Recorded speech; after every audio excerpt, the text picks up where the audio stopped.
যে কেউ আমাদেরকে নিষিদ্ধ করে দিলই বলে আমরা নিষিদ্ধ হয়ে গেলাম, এটা আমরা মনে করি না।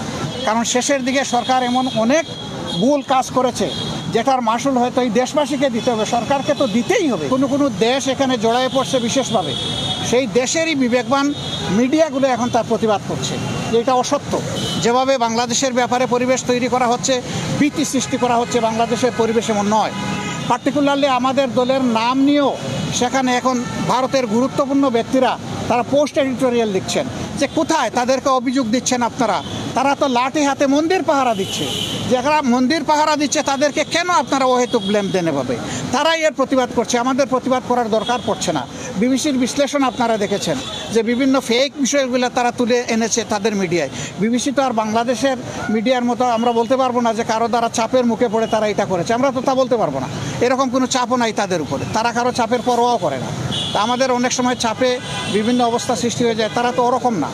সেই হিসাবে আমরা আশা করি যে বাংলাদেশে কেউ ওরকম পরিস্থিতি সৃষ্টি করতে চাইলেও, কোনো ষড়যন্ত্র করতে চাইলেও জনগণের ঐক্যবদ্ধ প্রতিরোধের মুখে কেউ টিকবে না ইনশাআল্লাহ। মাননীয় আমির, একটা প্রশ্ন ছিল, সেটা হচ্ছে যে আমরা দেখেছি যে আপনাদের দলকে নিবন্ধন বাতিল করে এবং আপনাদের দলকে যে নির্বাহী আদেশে নিষিদ্ধ করা হয়েছিল, এই বিষয়গুলো আলোচনা হয়েছে কিনা এবং সেটা কবে নাগাদ উঠতে পারে, বা আপনাদের প্রকাশে রাজনীতি করছেন এবং আপনাদেরকে বড় রাজনৈতিক দল, আপনারা আসলে কি প্রত্যাশা করছেন, বা ডক্টর মোহাম্মদ ইউনূস উনি আপনাদেরকে কি প্রত্যাশা দিয়েছে বা আশ্বাস দিয়েছে?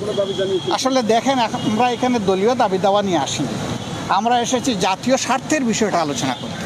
সেই জন্য দলীয় বিষয়গুলো তো আছে, এগুলো থাকবে।